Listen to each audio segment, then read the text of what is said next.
Hi everyone, आज एक doubt को डिस्कस करने वाला हूँ जो आपको अपने इंट्रोडक्शन को लेकर के होता है। जैसे फॉर एग्जांपल, अगर आप अपना इंट्रोडक्शन देते हैं तो आप बोलते हैं myself Ayaan, myself Kartik, myself Kunal and so on. ठीक है, लेकिन क्या आपको अंदाज़ा भी है कि बिल्कुल गलत होता है? कैसे, चलिए जानते हैं। आपने एक टॉपिक पढ़ा है जिसको आप बोलते हैं प्रोनाउन। नहीं पढ़ा है तो इसको इन डिटेल मैं लेकर के आऊँगा, बट अभी जस्ट आपको एक आइडिया देना है। यहाँ पे आप पढ़ते हैं reflexive pronoun and demonstrative pronoun. Reflexive pronoun क्या होते हैं? ये रिफ्लेक्ट करते हैं सब्जेक्ट की ओर। जो यहाँ पे सेंटेंस के अंदर डूअर होता है, जो काम करता है, सब्जेक्टिव केस, उसकी ओर रिफ्लेक्ट करते हैं। और रिफ्लेक्ट करने के लिए हम क्या यूज़ करते हैं यहाँ पे? अगर सिंगुलर सब्जेक्ट है तो SELF, और अगर प्लूरल सब्जेक्ट है तो SELF VES, सेल्वेज का यूज़ करते हैं। ठीक है, जैसे आई माई सेल्फ होता है, ही हिमसेल्फ होता है, हर। ठीक है, सो एंड सो ऑन, ये चीज़ें चलती रहती हैं। फॉर एग्जाम्पल दे की अगर बात करता हूँ, प्लूरल सब्जेक्ट है तो इसका यहाँ पे जो रिफ्लेक्सिव प्रोनाउन बनता है वो बनता है देम सेल्फ्स। ठीक है, ना कि देम सेल्फ, गलत हो जाता है। तो ये आपको बेसिक आइडिया मिला। दूसरा होता है डेमोन्स्ट्रेटिव। अब डेमोन्स्ट्रेटिव का मतलब क्या होता है कि ये चीज़ों को ना इम्फेसाइज करता है, हाँ मैंने ही किया है, इस तरह करके, है ना। फॉर एग्जाम्पल अगर मैं बात करता हूँ, आगे आप समझें कि रिफ्लेक्सिव जो प्रोनाउन होते हैं ये जस्ट वर्ब के बाद यूज़ होते हैं। वेयर एज अगर मैं बात करता हूँ यहाँ पे डेमोन्स्ट्रेटिव प्रोनाउन की, तो ये सब्जेक्टिव केस के जस्ट इमीडिएट बाद यूज़ होते हैं। ठीक है, कैसे, आप इनको दो एग्जाम्पल से समझें। He killed a snake himself, उसने एक सांप को मारा है, अपने आप से मारा है, तो ही यहाँ पे सब्जेक्टिव केस हुआ और इसकी ओर रिफ्लेक्ट हो रहा है reflexive pronoun himself. Okay, got it. दूसरा यहाँ पे क्या होता है?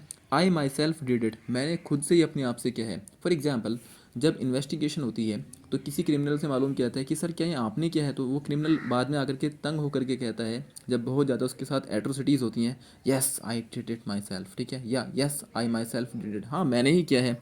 तो यहाँ पे आई अगर देखें सब्जेक्टिव केस है, इसके जस्ट बाद यहाँ पे डेमोन्स्ट्रेटिव प्रोनाउन होता है। अपनी चीज़ों को एम्फेसाइज कराने के लिए हम डेमोन्स्ट्रेटिव प्रोनाउन को यूज़ करते हैं। गॉट इट और नॉट?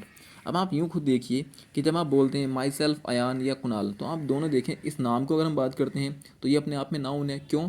क्योंकि नाउन को हम नेमिंग वर्ड के नाम से जानते हैं। हर एक वो चीज़ जिसका अपने आप में कोई नाम होता है, क्या है, एक तरह का नाउन होता है। और अगर इसको भी मैं स्पेसिफाई करता हूँ तो ये अपने आप में प्रॉपर नाउन है, क्योंकि किसी का नाम है। ठीक है, अब देखिए, नाम है किसी का तो नाउन है, और नाउन को हम एज ए सब्जेक्टिव केस भी यूज़ कर सकते हैं।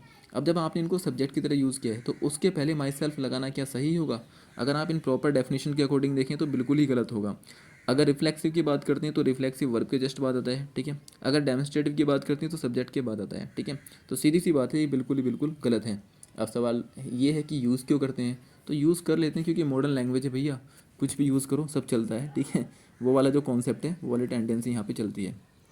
आई होप यहाँ तक क्लियर होगा। अब सवाल ये है कि हम इसको क्या कैसे कह सकते हैं? अपना इंट्रोडक्शन देना बंद कर दें? नहीं, इसकी जगह आप यूज़ कर सकते हैं हाय दिस इज़ अयान। ठीक है, हाय दिस इज़ शाहरुख, ऐसे करके यूज़ कर सकते हैं। सेकंड आप बोल सकते हो हाय आई एम अयान, बहुत जनरल से है, 6 क्लास स्टैंडर्ड का बोलते हैं आप, माई नेम इज़ अयान। ठीक है, या फिर बोल सकते हैं hi my name is Ayaan, again बहुत आसान है। या फिर बोल सकते हैं हाय दिस इज़ अयान, या फिर हाय अयान इज़ दिस साइड। ठीक है, या हाय कार्तिक या कुणाल, व्हाट्स एवर जो भी आप नाम लें, हाय कुणाल इज़ दिस साइड। ठीक है, ये कब यूज़ करेंगे आप? बेसिकली इसको यूज़ करना होता है जब आप किसी से कॉल पे बात कर रहे हैं। ठीक है, ओवर द फोन अगर आप बात करते हैं तब इसको यूज़ करेंगे। अदरवाइज़ ऊपर जो यहाँ पे 3 सेंटेंस लिखे हैं इनमें से किसी को यूज़ कर सकते हैं। सो आज की वीडियो में इतना ही था। ठीक है, बेसिकली कोई टॉपिक वाली वीडियो नहीं थी, जस्ट एक डाउट था जो मुझे लगा कि यार बच्चों को बताना चाहिए। So thanks for watching.